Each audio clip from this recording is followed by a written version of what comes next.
وخت هغه شتمني ده چې نه اخیستل کیږي، نه زیرمه کیږي او نه هم بیرته راګرځي. هره تیره دقیقه زموږ د ژوند له حساب ایستل شوې یوه نه تکرارېدونکې پانګه ده.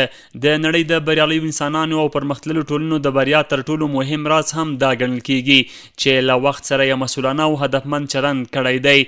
له همدې لیدلوري اکسوس کتاب پلورنځي د کتاب مطالعې او فکري ودې د دودولو په موخه د وخت ارزښت او مدیریت کتاب په تړاو یو علمي او فرهنګي سمینار جوړ کړی و.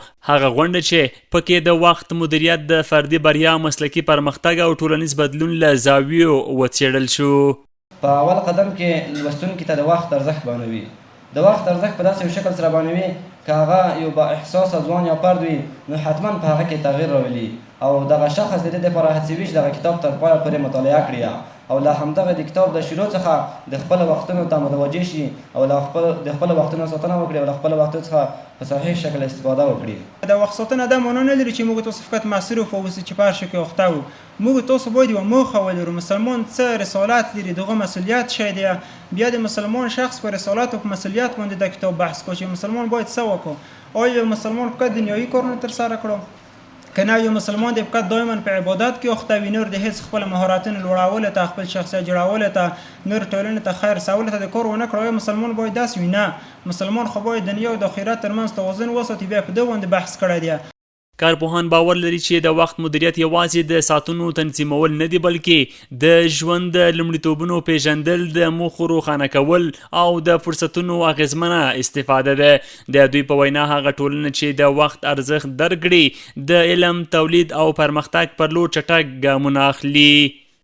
دا کتاب چې دی یو ښار بڼه لري، د یو ښار بڼه لري.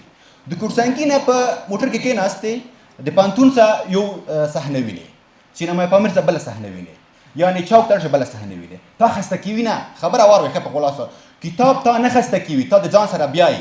کتاب چې دی مقالې دی، مقالې کتاب یوه ځانګړې ده چې تا خسته کیوي دی نه، په تا ځان لولي، ورو ورو ځان در باندې لولي. نو ما غوښتل چې په کتاب کې داسې څیرې راوړلی شي چې هغه د کتابونو په منځ کې سترګې رڼې کړې وي، د کتابونو سره یو ځای رالوی شوی وي او د همدې کتابونو په منځ کې ساه ختلې وي. نو ما ډېره زیاته مطالعه وکړه، ډېر زیات کتابونه مې ولوستل.